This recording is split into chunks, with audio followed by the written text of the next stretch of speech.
नमस्कार दोस्तों, हम हैं पूर्व जन्म की कहानियों के कथावाचक, past life regression expert, life and leadership coach Hitesh Chhabra. प्यारे दोस्तों, हमारे आज के इस वीडियो के अंदर आप सभी के साथ हम कहानी साझा करने जा रहे हैं एक ऐसे भाई की जिनका करियर पूरी तरह से बर्बाद हो चुका है। दोस्तों, इन भाई ने हमें ऐसा बताया कि एक समय पर जो नौकरी ये किया करते थे, उस नौकरी से 7 लाख रुपया महीना तो केवल इनको तनख्वाह मिला करती थी। इतनी मोटी तनख्वाह के साथ साथ कंपनी के द्वारा इनको एक बड़ी लंबी गाड़ी भी प्रोवाइड की गई थी। उस गाड़ी को चलाने के लिए इनको एक ड्राइवर भी मिला हुआ था और उसके साथ साथ इनकी कंपनी के द्वारा ही इनको एक बड़ा सा घर भी मिला हुआ था, जिसमें ये अपनी धर्मपत्नी के साथ रहा करते थे। लेकिन आज की इनकी स्थिति कुछ ऐसी है कि 7 लाख तो छोड़िए, ये महीने का 70,000 रुपया भी नहीं कमा पा रहे हैं। दोस्तों, ये भाई बताते हैं कि इनके ऊपर बहुत सारे पुलिस केस भी हुए हैं और जिस कंपनी के अंदर ये नौकरी किया करते थे, उसी कंपनी के जो मालिक हैं, उन्होंने ही इनके ऊपर बहुत सारे केस डाले हुए हैं, बहुत सारे मुकदमे इनके ऊपर दायर किए हुए हैं और उन्होंने ही लोगों को इनके पीछे भी लगा रखा है। ये बताते हैं कि ये जहां कहीं भी जाते हैं, जहां कहीं भी नौकरी करने का प्रयास करते हैं, वहां जो इनके कंपनी के मालिक हैं, वे खबर पहुंचा देते हैं, इनका नाम बदनाम कर देते हैं और वे पूरा प्रयास करते हैं कि कुछ भी हो जाए, इनको कहीं पर भी काम नहीं मिलना चाहिए। अब दोस्तों, इन भाई के अनुसार इन्होंने ऐसी कोई बड़ी गलती नहीं की थी जिसकी वजह से इनके साथ ऐसा किया जाना चाहिए था। इनके अनुसार तो इन्होंने जिस भी कंपनी से इतनी तनख्वाह प्राप्त कर रहे थे, उस कंपनी को बड़ा बनाने में अपना जी जान लगा दिया था और इन्हीं की मेहनत की वजह से ये कहते हैं कि वह कंपनी आज आसमान की बुलंदियों को छू रही है। लेकिन ये बताते हैं कि कुछ ऐसा वाकया इनके जीवन के अंदर हुआ, कुछ ऐसी घटनाएं जीवन के अंदर हुई कि इनके कंपनी के जो मालिक थे, उन्होंने इन पर विश्वास करना बंद कर दिया और उनका विश्वास कुछ ऐसा टूटा कि वो इनके पीछे ही पड़ गए कि अगर हमारे यहां काम नहीं तो कहीं भी तुम काम नहीं कर पाओगे, जिसकी वजह से आज ये दर दर की ठोकरें खा रहे हैं। तो इन भाई ने अपना पास्ट लाइफ रिग्रेशन कराया और ये जानना चाहते थे कि इन तीनों से इन भाई का पूर्व जीवन का क्या संबंध है, वे क्यों इनके पीछे पड़े हुए हैं, क्यों इनका जीवन बर्बाद करने पर वे तीनों तुले हुए हैं। प्यारे दोस्तों, पूर्व जन्म की इस कहानी को आगे बढ़ाने से पहले कुछ महत्वपूर्ण जानकारी हम आप सभी के साथ साझा करने जा रहे हैं। जैसा कि आप सभी जानते हैं कि समय समय पर सटल बॉडी हीलिंग से संबंधित बहुत सारे सेशंस हम आप सभी की सेवा करने के लिए जूम ऐप के माध्यम से ऑर्गेनाइज करते रहते हैं। दोस्तों, इसी प्रयास के अंदर सेवाओं को आगे बढ़ाते हुए आने वाली 20 तारीख को यानी 20th of October 2023 को एक इनर चाइल्ड हीलिंग का सेशन आप सभी के लिए जूम ऐप के ऊपर दोपहर 2 बजे 20 तारीख को 20 अक्टूबर 2023 को ऑर्गेनाइज किया जा रहा है। प्यारे दोस्तों, अगर आपके मन में कोई दुख है जिसने घर कर लिया है, कभी कभी तो ऐसे ऐसे दुख होते हैं जिनका हमें पता भी नहीं होता कि ये दुख क्यों है मुझे। अगर ऐसी कोई समस्या है, अगर आप डिप्रेशन से गुजर रहे हैं, एंजाइटी की प्रॉब्लम है, आपको स्ट्रेस बहुत ज़्यादा रहता है, या वैसे ही आप बहुत ज़्यादा नेगेटिव फील करते हैं, या आपके मन में कोई दबी हुई इच्छा है, कभी कभी तो ऐसा होता है, दुख ऐसा होता है कि हमें पता भी नहीं होता कि हमें दुख किस चीज़ का है, लेकिन हम हलचल में होते हैं, हम परेशान रहते हैं।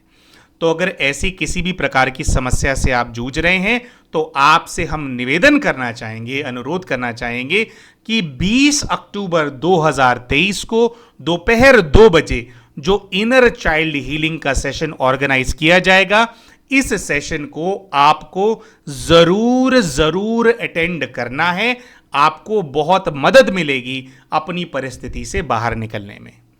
प्यारे दोस्तों, हमेशा की तरह इस सेशन का भी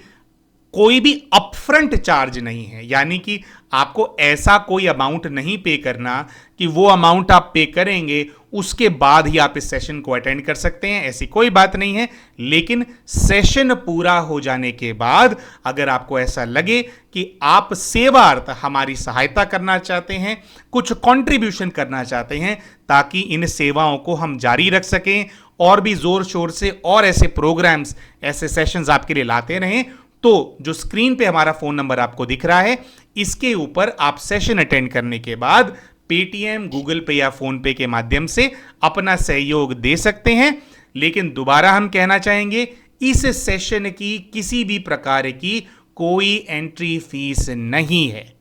और दोस्तों, इनर चाइल्ड हीलिंग के इस सेशन को अटेंड करने के लिए जो ज्वाइनिंग इंफॉर्मेशन आपको चाहिए होती है, यानी कि वो जो एक लिंक होता है ना, जिसको आप क्लिक करते हैं और फिर सेशन जो है जूम एप्लीकेशन के अंदर खुल जाता है, ये जो लिंक है इसको आप हमारे व्हाट्सएप चैनल से प्राप्त कर सकते हैं। ज्वाइनिंग इंफॉर्मेशन सेशन से 1 या 2 घंटा पहले हमारे व्हाट्सएप चैनल के ऊपर पोस्ट कर दी जाएगी। तो आप सभी से हमारा अनुरोध है कि जो हमारा व्हाट्सएप चैनल है, कृपया हमारा जो ये वीडियो है इसके डिस्क्रिप्शन के अंदर अपने व्हाट्सएप चैनल का हम लिंक दे रहे हैं, इसके पिंड कमेंट के अंदर भी हम उसका लिंक डाल देंगे। आप उसका इस्तेमाल करके हमारे व्हाट्सएप चैनल को फॉलो कर लें और उसका नोटिफिकेशन ऑन कर लें, ताकि जब भी ये इनर चाइल्ड हीलिंग का जो सेशन है इसका ज्वाइनिंग इंफॉर्मेशन आए वो आपको प्राप्त हो जाए और आप इस सेशन को मिस ना करें।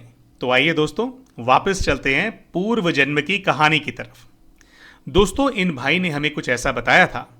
कि हमेशा से ही ये बहुत नाम कमाना चाहते थे और अपने जीवन के अंदर बहुत तरक्की करना चाहते थे, जिसके लिए इन्होंने पढ़ाई के अंदर जी तोड़ मेहनत करी और भारत के एक बहुत ही प्रतिष्ठित इंस्टीट्यूट से इन्होंने सॉफ्टवेयर इंजीनियरिंग के अंदर बैचलर्स डिग्री भी प्राप्त करी। अब दोस्तों, क्योंकि जिस इंस्टीट्यूट से इन्होंने डिग्री प्राप्त करी थी वह बहुत ही प्रतिष्ठित था और इनकी रैंकिंग, इनका जो स्कोर था इनके कॉलेज के अंदर, जो इनके मार्क्स आते थे वो भी बहुत अच्छे आते थे, जिसकी वजह से जो पहली ही इनकी नौकरी लगी थी उसके अंदर ही इनको लगभग 1.25 लाख रुपया महीना तनख्वाह मिलनी शुरू हो गई थी। ये भाई ऐसा भी बताते हैं कि इनके फाइनल एग्जाम होने से पहले ही इनके हाथ में नौकरी थी। तो जिस दिन इनका रिजल्ट आया उसी दिन से इन्होंने काम करना शुरू कर दिया था और पैसा कमाना भी शुरू कर दिया था। ये बताते हैं कि इनके करियर के शुरू के 2 से 3 साल तो इन्होंने जो सॉफ्टवेयर डेवलपमेंट का काम होता है, यानी कि जिसको कोडिंग बोलते हैं, कोडिंग के काम के अंदर जो है अपना इन्होंने उसके अंदर नाम कमाया, यानी कि कंपनी में काम किया, कुछ इनके प्रमोशंस भी हुए 3 साल के अंदर, 1 या 2 शायद इनके प्रमोशन भी हुए जैसा इन्होंने बताया। और ये बताते हैं कि इन 3 सालों के अंदर ही जो इनकी तनख्वाह है लगभग 2 लाख रुपए के आसपास हो गई थी। लेकिन ये भाई बताते हैं कि जो इनका इंटरेस्ट था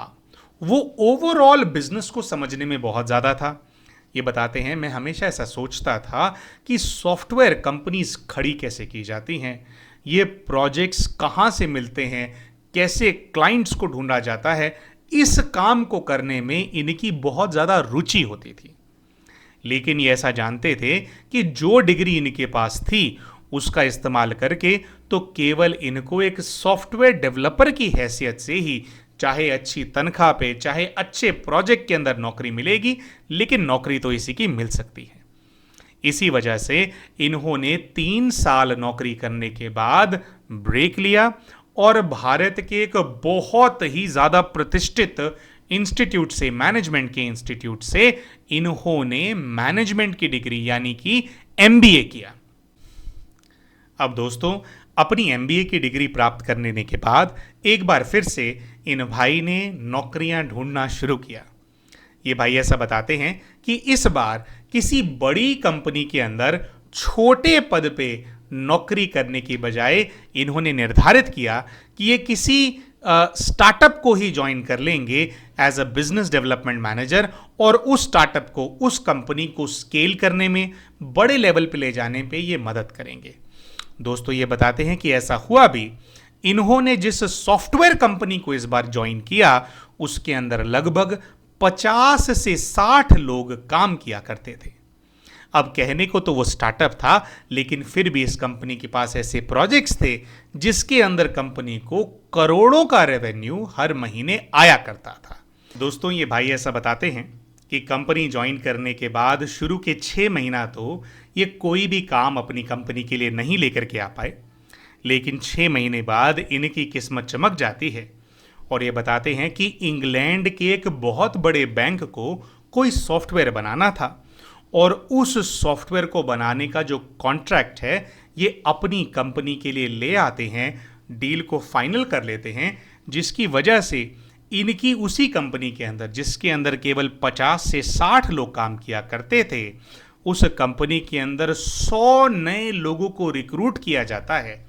और इस प्रोजेक्ट के कंपनी में आने के बाद 1 साल के अंदर ही लगभग 200 लोग इस कंपनी के अंदर काम करना शुरू कर देते हैं।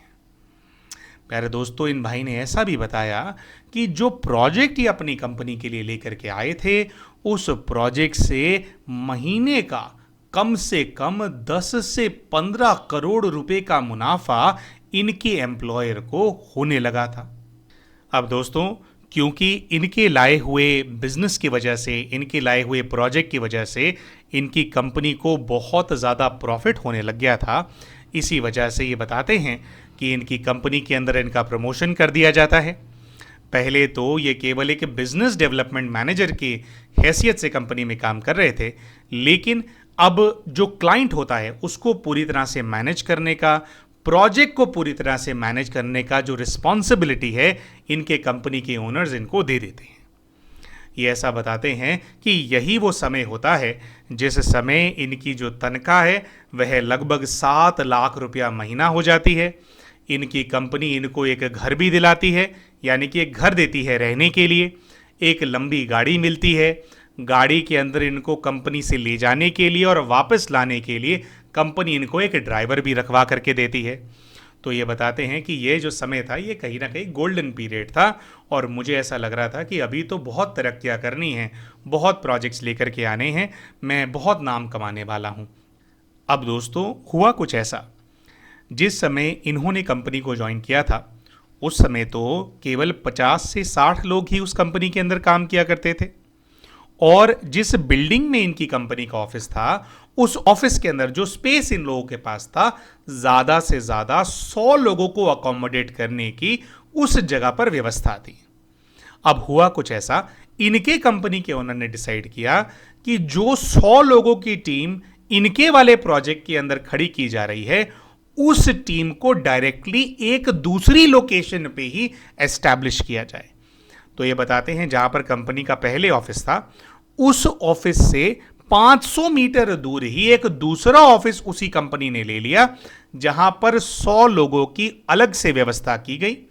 ये बताते हैं कि और भी प्रोजेक्ट्स कंपनी के अंदर आए जो कि डायरेक्टली इनके कंपनी के ओनर्स लेकर के आ रहे थे, मतलब जैसे वो भी तो प्रोजेक्ट्स लाने का काम करते हैं ना अपने बिजनेस को बढ़ाने के लिए। तो ये बताते हैं वो सारे प्रोजेक्ट्स तो पुरानी वाली बिल्डिंग में ही चलते थे, और जो प्रोजेक्ट ये लेकर के आए थे उसके लिए एक नई बिल्डिंग मिली इनको एक प्रकार से, जो कि कंपनी ने रेंट आउट की थी, और सारी जो टीम है उसकी कमांड इनको दे दी गई। इन्हीं की छत्र छाया के अंदर ये जो प्रोजेक्ट है ग्रो करने लगा, और क्लाइंट से भी ये जो है पूरी तरह से इंटरैक्शन के अंदर रहते थे। अब दोस्तों कंपनीज के अंदर क्या किया जाता है, जो एम्प्लॉयज होते हैं उनको मोटिवेट करने के लिए बहुत सारे प्रकार के इंसेंटिव्स दिए जाते हैं, जो कि उनके साथ तनख्वाह में जुड़ करके आते हैं। और इसी के साथ साथ एक और टर्म होता है जिसको बोला जाता है फ्लोर इंसेंटिव। यानी कि आप फर्ज कीजिए आप किसी कंपनी में काम करते हैं, आपका बॉस आपके पास आएगा, वो आपको कहेगा कि भैया देखो, अगर इतनी देर में तुमने ये काम कर दिया या आज ही ये काम तुमने कर दिया है तो 10,000 रुपए का इनाम तुम्हें मिलेगा।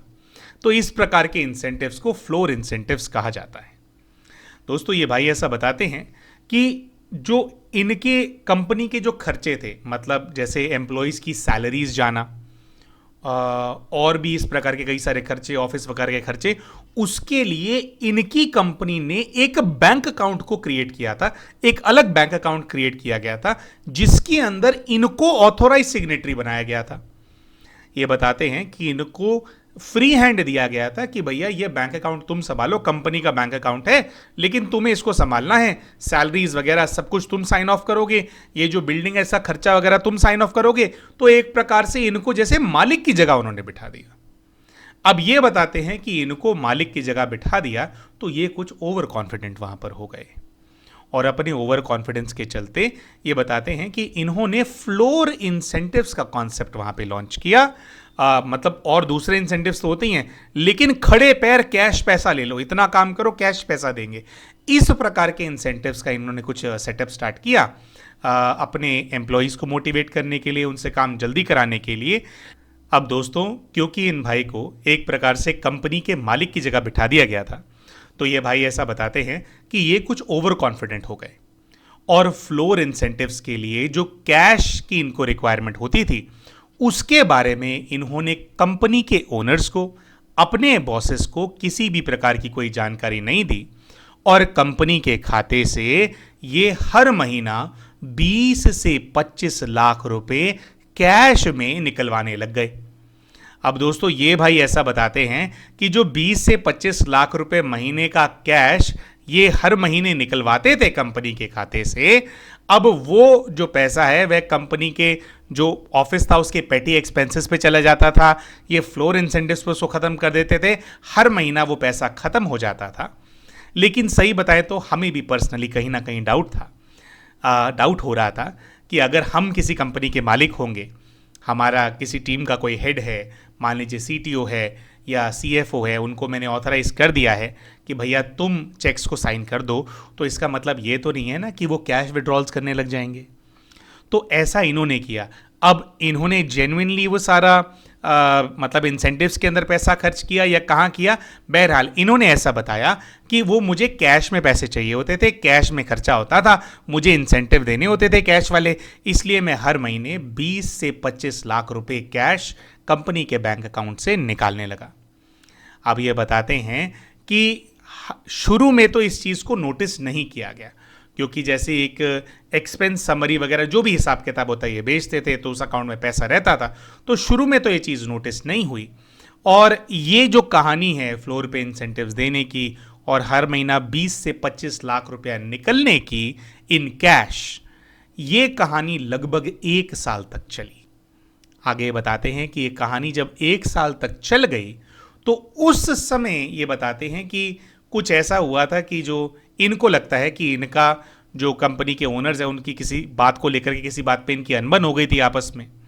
शायद ये कुछ और इंक्रीमेंट की उनसे बात कर रहे थे, किसी और चीज़ की बात कर रहे थे, तो आपस में अनबन हो गई थी, जिसके बाद ये बताते हैं कि वे लोग इनको निकालना चाहते थे कंपनी से, जिसकी वजह से उन्होंने हर प्रकार का ऑडिट करना शुरू किया। ये बताते हैं कि जब उन्होंने ऑडिट करना शुरू किया तो उन्होंने इस बात को हाईलाइट करना शुरू कर दिया कि भैया इतना पैसा कैश में क्यों निकाला जा रहा है कंपनी के बैंक अकाउंट से। और ये बताते हैं कि उन्होंने एक प्रकार से इन्हीं के ऊपर इल्ज़ाम लगा दिया कि भैया ये जो पैसा तुम कैश में निकाल रहे हो कंपनी अकाउंट से, ये तुम्हारी जिम्मेवारी है। मतलब एक प्रकार से ये कह दिया गया कि भैया इस सारे पैसे का तुम गमन कर रहे हो, तुम्हारे को हमने अथॉरिटी दी है साइन करने की, तो इसका मतलब ये थोड़ी है कि तुम पैसा निकाल लोगे। अब दोस्तों, वाकई में ये भाई किसी प्रकार का कोई गमन कर रहे थे? पूरा नहीं कर रहे थे, थोड़ा बहुत गमन कर रहे थे, या नहीं भी कर रहे थे, पूरा पैसा खर्च कर रहे थे? जो इनके ओनर्स की बात है कंपनी के, कहीं ना कहीं हमारे को ठीक लगी, क्योंकि कंपनी से इतना पैसा कैश में निकालना अलाउड नहीं होता है। क्योंकि इतना बड़ा प्रोजेक्ट ये लेकर के आए थे, तो एक प्रकार से इनके ऊपर ब्लाइंड ट्रस्ट किया जा रहा था, और अब किसी चीज़ को लेकर के फेट टूटा, तो जब ऑडिट हुए तो ऑडिट के अंदर ये चीज़ सामने आई, और उसकी पूरी जिम्मेदारी ये बताते हैं कि इनके ऊपर डाल दी गई। इनकी कंपनी ने इनके ऊपर एक केस फाइल किया, जिसके अंदर उन्होंने कहा कि भैया इन्होंने 1 साल के अंदर कंपनी से लगभग 2.5 करोड़ रुपए का गमन किया है। जी हाँ दोस्तों, 2.5 करोड़ रुपए का क्लेम इनके ऊपर डाल दिया गया। और इसी क्लेम को डालने के बाद ये बताते हैं कि इनको इनकी कंपनी से निकाल दिया गया। अब दोस्तों ये भाई बताते हैं कि भैया मुझे निकाल दिया गया, कंपनी ने बॉन्ड साइन कराया कि भाई इतने सालों के अंदर, 5 साल का मुझे टाइम दिया गया कि उसके अंदर तुम हर महीना इतना पैसा जमा कराओगे, ऐसे ऐसे करके तुम ये दोगे, और इस प्रकार की बहुत सारी रिस्ट्रिक्शंस इनके ऊपर लगाई गई। तो ये बताते हैं कि इनको बहुत ज़्यादा दुख हुआ, लेकिन इन्होंने सोचा कि चलो कोई बात नहीं, मुझे निकाल दिया गया, अब मैं तो कैसे भी करके फिर भी कर ही लूँगा ना, डिग्री तो फिर भी मेरे पास है ही, और अब तो मेरे को अनुभव भी है प्रोजेक्ट चलाने का। तो ये कहते हैं कि मैंने सोचा कि भाई मैं कमा करके दे दूंगा, तो मैंने उनके साथ जो है अग्रीमेंट साइन कर लिया कि ठीक है भाई मैं तुम्हारे को ये पैसे दे दूंगा। तो क्षमा चाहेंगे हम, आई थिंक इस समय पर इनके ऊपर जो है कंपनी ने पुलिस केस नहीं किया था, केवल इनको निकाल दिया गया था और एक बॉन्ड साइन हुआ था कि इन्होंने कंपनी के साथ कुछ ऐसा घपला किया है और ये वादा कर रहे हैं कि 5 साल के अंदर ये पैसा कंपनी को चुका देंगे। ऐसा करके इनको कंपनी ने भेज दिया था, और भी कुछ रिस्ट्रिक्शंस थे कि इस तरह की चीज़ में काम नहीं करोगे, जो भी उनके रिस्ट्रिक्शंस होते हैं तो इनके ऊपर डाल दिए गए। अब दोस्तों ये भाई बताते हैं कि भाई मैं सोच रहा था कि कैसे भी करके करूँगा, तो अब ये बताते हैं कि फिर इन्होंने एक दूसरी कंपनी के अंदर जो है अपना जो जॉब है उसको ज्वाइन किया। इस बार ये बताते हैं कि जिस नई कंपनी के अंदर इन्होंने बिजनेस डेवलपमेंट के अंदर ज्वाइन किया,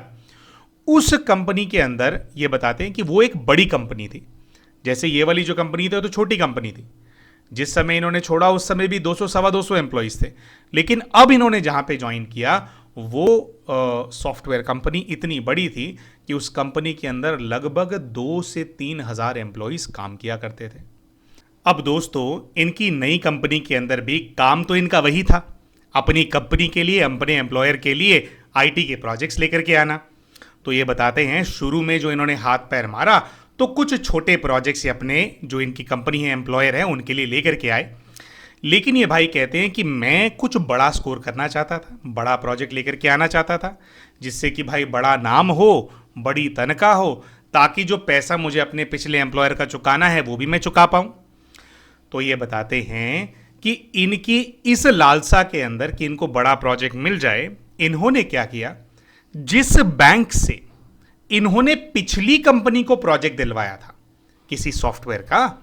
जो 100 वाले लोग नहीं थे, 100 लोग काम करते थे, ये हैंडल करते थे, तो जिस बैंक से वो सॉफ्टवेयर डेवलपमेंट का प्रोजेक्ट था, ये बताते हैं नई कंपनी में जाने के बाद इन्होंने नई कंपनी का रिप्रेजेंटेटिव बन करके दोबारा उस ब्रिटिश बैंक को अप्रोच किया। उनको कहा कि भैया अब मैंने नई कंपनी ज्वाइन कर ली है तो कुछ हमारे को काम दो। अब ये बताते हैं कि उनका और इनका रिलेशन जो है, अब इनको एज अ पर्सन तो इनको जानते ही थे ना उस बैंक की लीडरशिप। तो ये बताते हैं कि उस बैंक ने कोई दूसरा सॉफ्टवेयर बनाने के लिए कोई एक दूसरा प्रोजेक्ट इनके नए वाले एम्प्लॉयर को दे दिया, जिसके बिजनेस डेवलपमेंट मैनेजर ये थे। तो इनका नाम फिर से चमकने लग गया कि भैया एक बड़ा प्रोजेक्ट जो है अपनी नई कंपनी के अंदर ये लेकर के आएगा। वही वाली कहानी थी, करोड़ों वाला प्रोजेक्ट था, कुछ नाम भी इनका हुआ। लेकिन अब ये बताते हैं कि हुआ क्या कि शुरू में तो कोई दिक्कत नहीं आई, एक बड़ा सा प्रोजेक्ट था जो कि नए वाले एम्प्लॉयर को मिल गया। लेकिन ये बताते हैं कि कुछ महीनों के बाद जो इनकी पिछली कंपनी के बॉसेस हैं, वही वाले जहां से 7 लाख रुपए महीना तनख्वाह मिल रही थी, जहां दिक्कत हो गई थी, ये बताते हैं कि उनको पता लग गया कि जो नई कंपनी के अंदर ये जो प्रोजेक्ट आया है ये मैं लेकर के आया हूं, और कहीं ना कहीं ये बात थी कि ये जो बैंक था इसको ये सॉफ्टवेयर बनवाना ही था। इनका जो पुराना वाला एम्प्लॉयर था, वो जो पुराने वाली कंपनी थी, वो लोग भी ट्राई कर रहे थे इस वाले कॉन्ट्रैक्ट को लेने का बैंक से। देखिए हर कंपनी चाहती है कि अगर आप उसका एक एग्जिस्टिंग क्लाइंट है तो अगर वो क्लाइंट और बिजनेस देगा तो उसी कंपनी के पास है, हर कोई चाहता है ना। लेकिन क्योंकि इनका एक डायरेक्ट रिलेशन था, इनकी एक फेस वैल्यू थी उस बैंक के साथ, तो ये जो दूसरा प्रोजेक्ट है यह इनके पिछले एम्प्लॉयर को ना मिल करके जिस नई कंपनी में इन्होंने काम करना शुरू किया था उस कंपनी के अंदर ये प्रोजेक्ट आ गया था। ये बताते हैं इसकी वजह से इनके जो पुराने एम्प्लॉयर्स थे वो बहुत ज्यादा चिढ़ गए,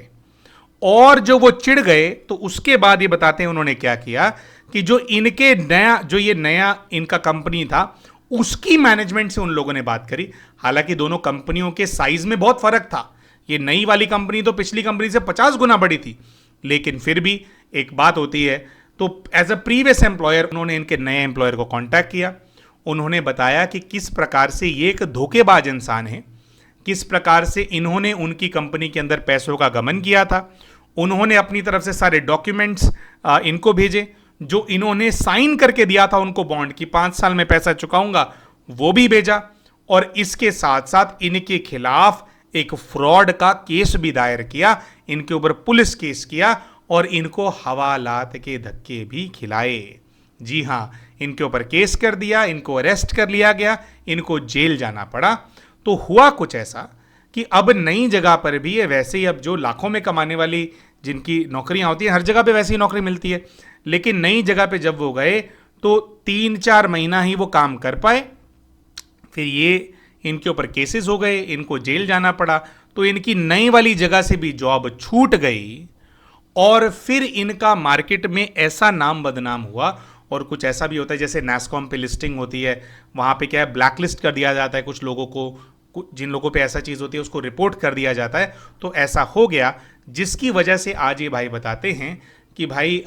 मैं जेल से तो बाहर आ गया हूँ, लेकिन मैं कितना भी प्रयास करूँ, किसी भी बड़ी कंपनी के अंदर मुझे नौकरी अब नहीं मिल सकती है।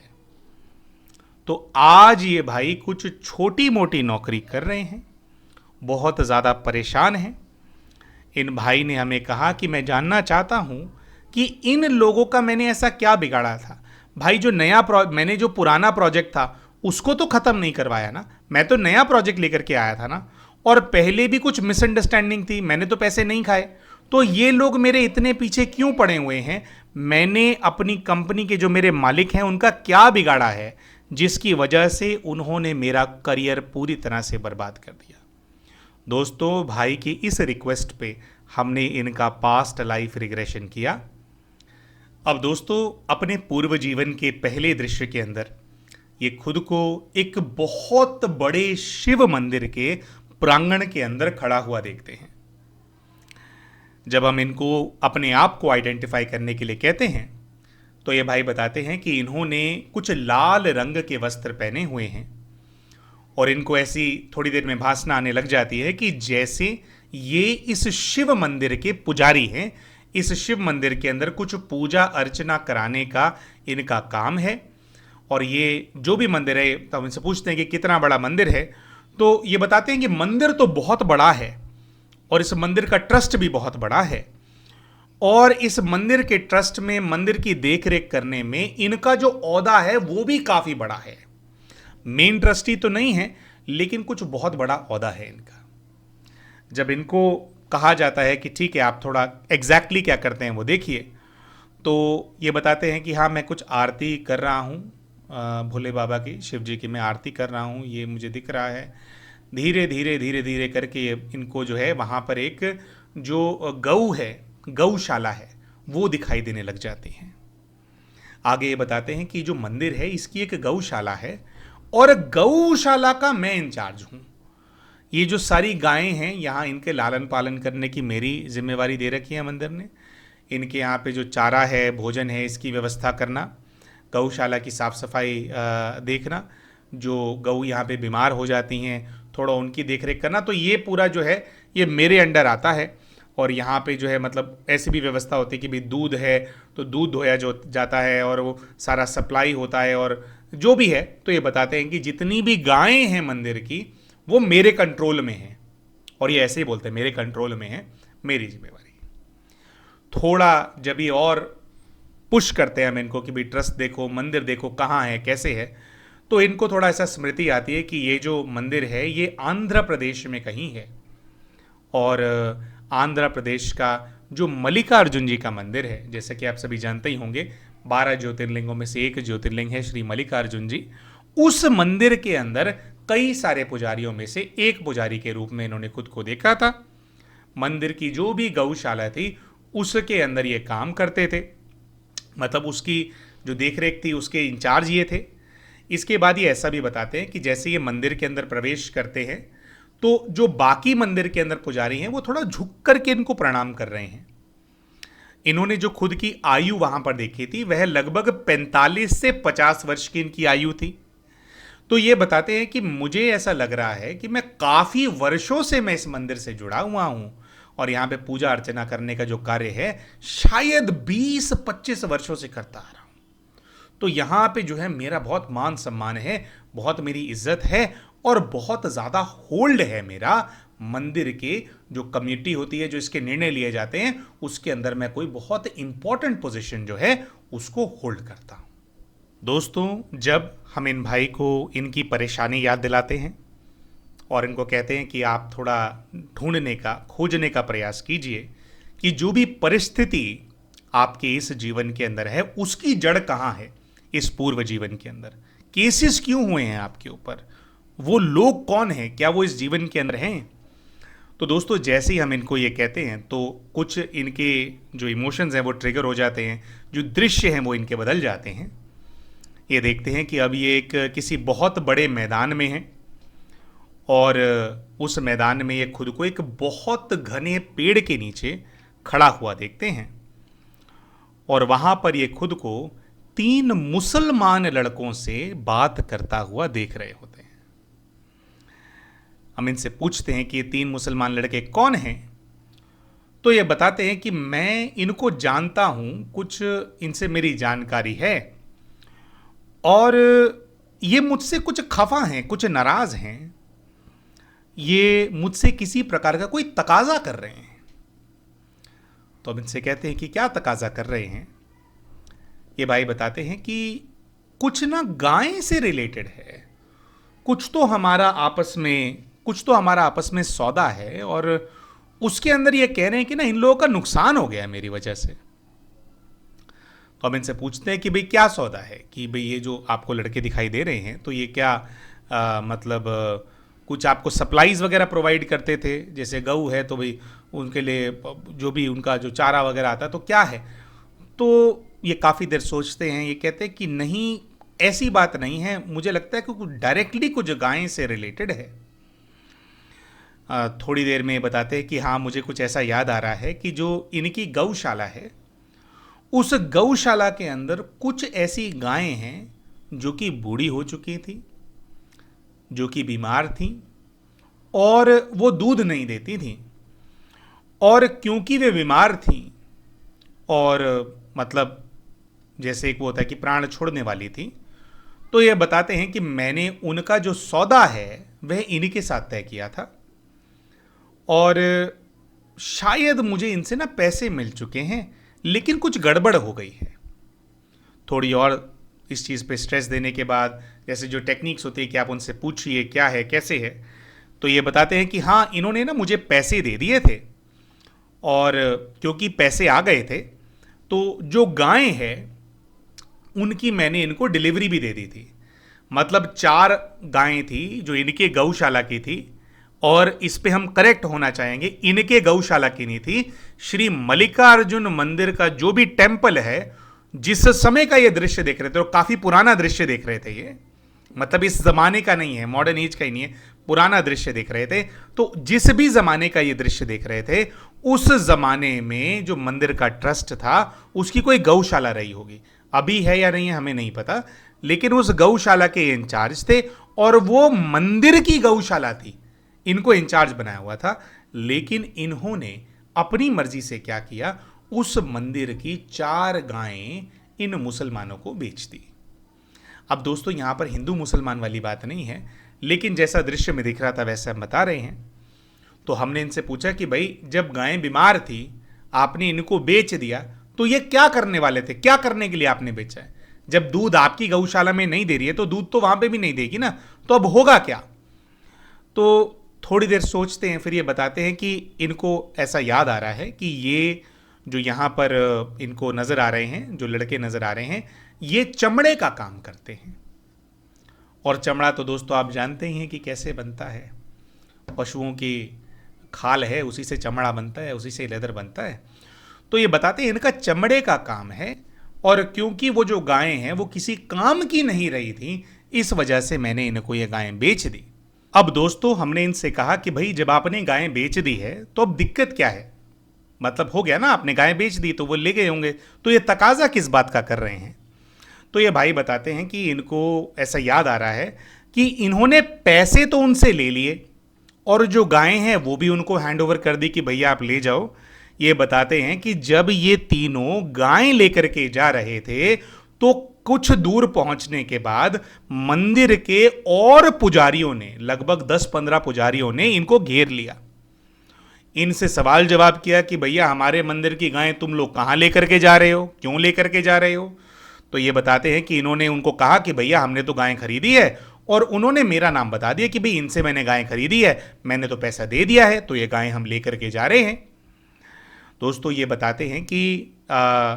उनको वो लड़के बता रहे हैं जो लोग गायें लेकर के जा रहे थे, जिनका चमड़े का व्यापार है, कि उनके साथ जिन पुजारियों ने उनको घेर लिया था उन्होंने कुछ मारपीट करी और उनसे गायें वापस छीन ली, और उन पुजारियों ने उसको ये कहा कि इनका तो अधिकार ही नहीं है,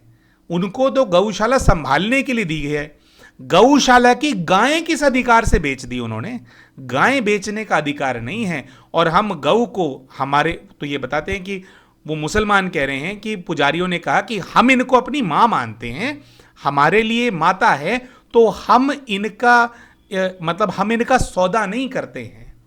आपको चमड़ा चाहिए तो उसके लिए हमारे मंदिर की गऊ आपको नहीं मिलेगी। और वो ऐसा बताते हैं कि उन्होंने कुछ इनके बारे में भी अपशब्द बोले, जो पुजारियों ने उनको घेर लिया था, और उन्होंने कुछ ऐसा कहा है कि उनको भी आने दो, उनको भी हम देख लेंगे, ये उन्होंने ठीक नहीं किया है। तो अब ये देखते हैं कि जो ये 3 लड़के हैं वो थोड़ा जैसे उनको चोटों वगैरह के निशान हैं, उनके साथ मारपीट हुई है, तो अब एक तो वो गुस्से में हैं, वो कह रहे हैं कि भैया देखो हमारा तो यही काम है ना, हमने तो झूठ नहीं बोला तुम्हारे को,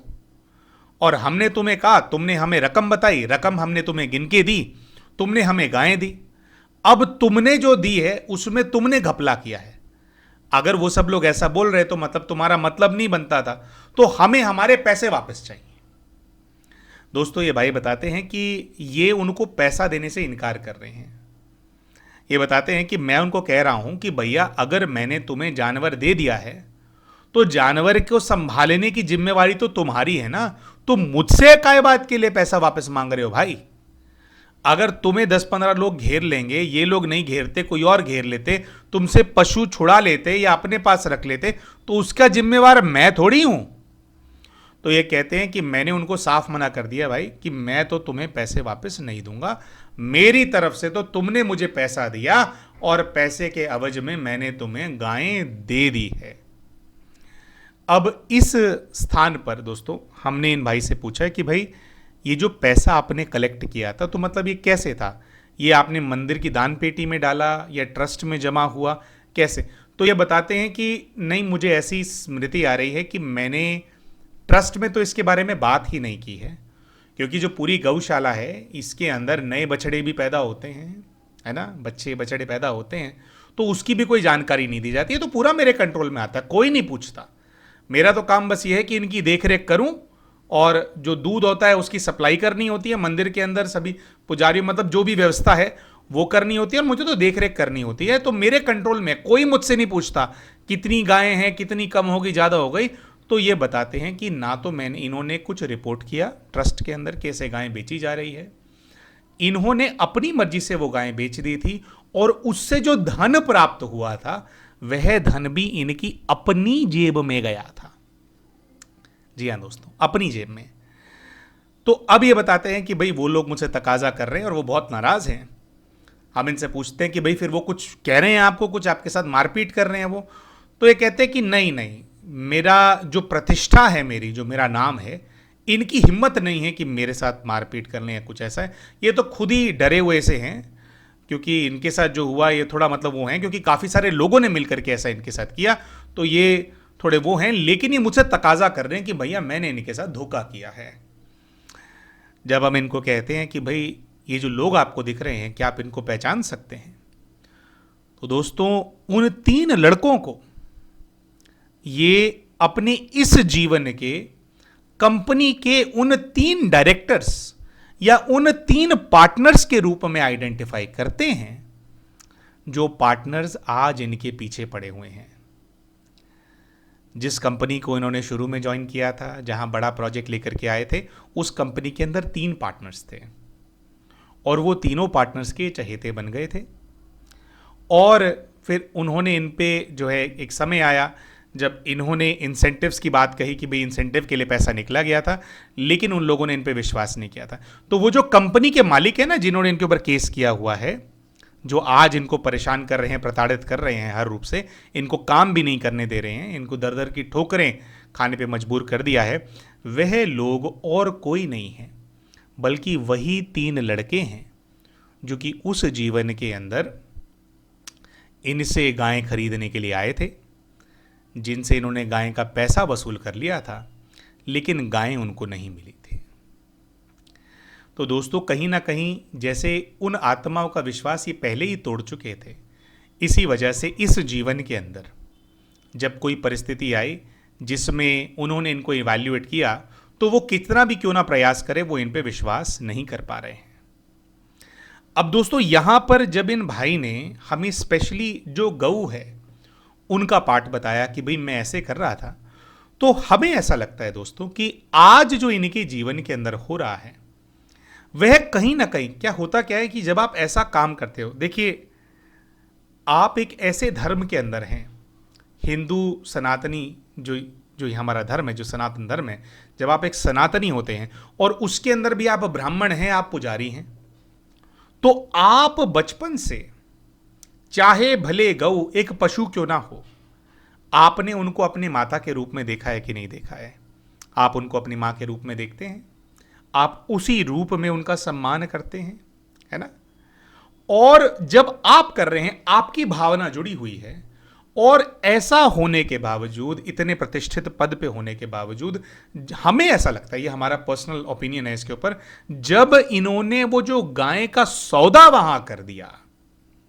तो हमें ऐसा लगता है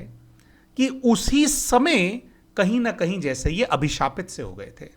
एक शाप लग जाता है इस चीज का, इसका प्रभाव आ जाता है आपके ऊपर, और फिर वह जो शाप होता है वो फलीभूत होता है। और उस शाप ने कुछ ऐसा शायद इनके साथ किया कि उन्हीं लोगों को जिनके साथ कुछ गड़बड़ हुई थी, इनकी वजह से उन्हीं लोगों से एक नया पार्ट इनके साथ खोल दिया। जो अभिशाप है उसने ऐसी परिस्थितियां उत्पन्न करी इनके जीवन के अंदर, दोबारा से इन लोगों को मिलाया,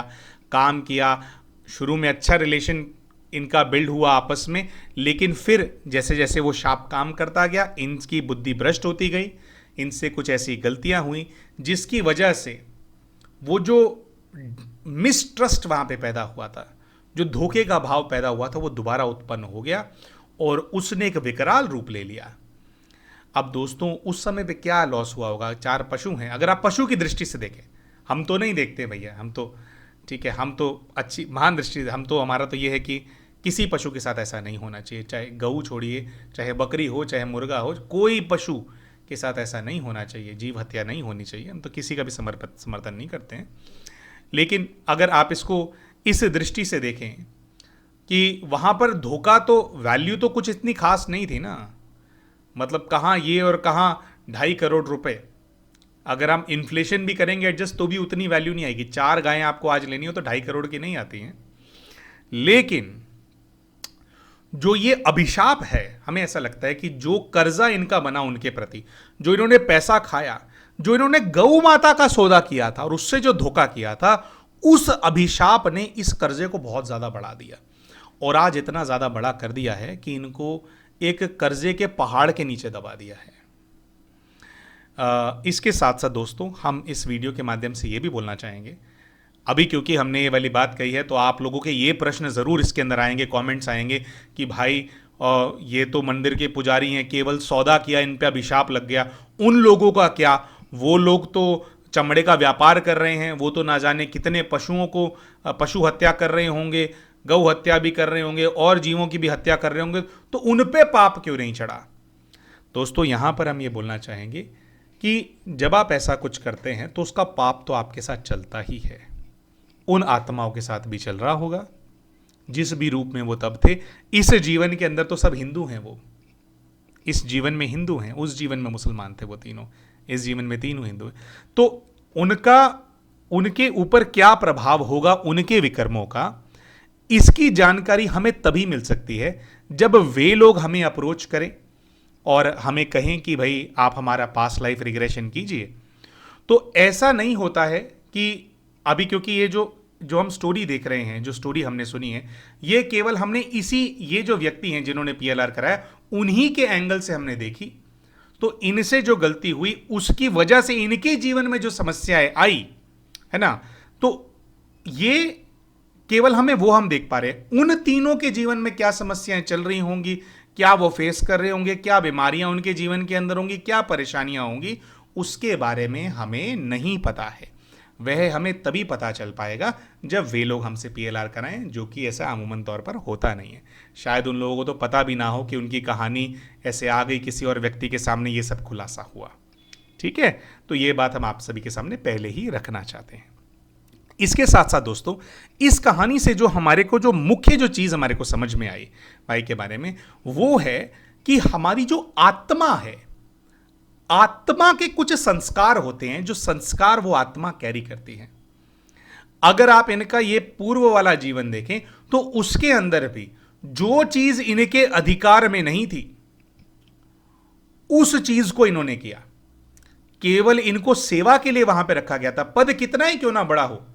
ये सेवा थे, सेवार्थ इनको काम करना था। एक तरह से गौशाला के ट्रस्टी थे, लेकिन वह गौ इनकी नहीं थी।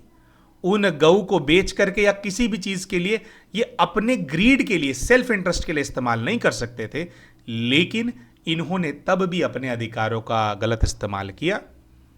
जितनी अनुमति थी उससे ये बाहर इन्होंने लांगा, मर्यादा को लांगा, जिसकी वजह से दोस्तों हम ये बता दें, पूर्व जीवन के दृश्य में इन्होंने ये भी देखा था कि मंदिर के ट्रस्ट से इनको निकाल दिया गया था। उस जीवन में भी निकाले गए थे, उस जीवन में भी फिर जो है, क्योंकि पहले प्रतिष्ठित पुजारी थे, उसके बाद जब ये ऐसा जो वाक्य हो गया तो उसके बाद जो है पूरा जैसे एक वो होता है ना, मान मर्यादा सब मिट्टी में मिल जाता है। तो फिर तो इनका ये दृश्य देखने के बाद इन्होंने आगे का दृश्य देखा था कि इनको बहुत बातें सुनाई जा रही हैं और इनको प्रतिबद्ध कर दिया गया था कि आप तो मंदिर के प्रांगण में नहीं आ पाएंगे।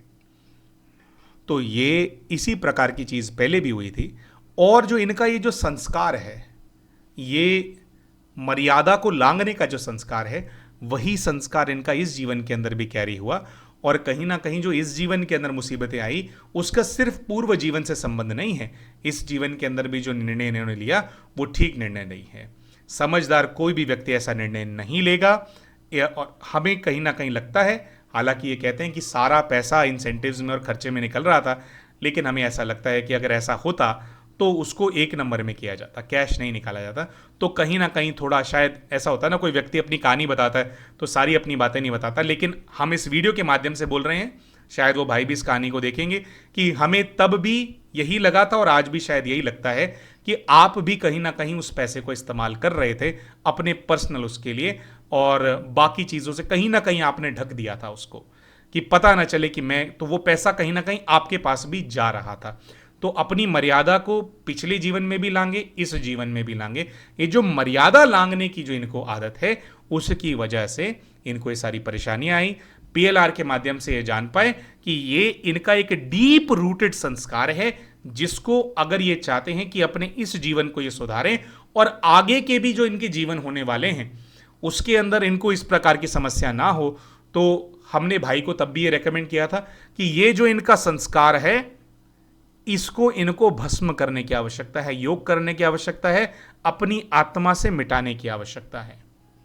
तो वो किस प्रकार से किया जा सकता है, थोड़ा उस पर भी हमने उनको गाइडेंस दिया था। बहरहाल, तो आशा करते हैं दोस्तों हमारी आज की जो पूर्व जीवन की जो कथा है, जो हमने आपके साथ शेयर करी, जो कहानी है जो शेयर करी, इससे आपको कुछ शिक्षा मिली होगी, कहानी आपको पसंद आई होगी। वीडियो अगर पसंद आई हो, कहानी पसंद आई हो, तो वीडियो को लाइक करना ना भूलें। आप हमारे वीडियोस देखते हैं, आपको हमारे वीडियोस पसंद हैं, लेकिन अगर आपने हमारा चैनल सब्सक्राइब नहीं किया है तो चैनल को सब्सक्राइब अभी कर ले और वीडियो में कमेंट करके हमें बताएं कि आज की कहानी से आपने क्या सीखा, आपको कहानी में क्या अच्छा लगा। आपसे, हमसे और हमारे चैनल से जुड़े रहने के लिए आप सभी का बहुत बहुत धन्यवाद, बहुत बहुत आभार। मिलते हैं अगली वीडियो में।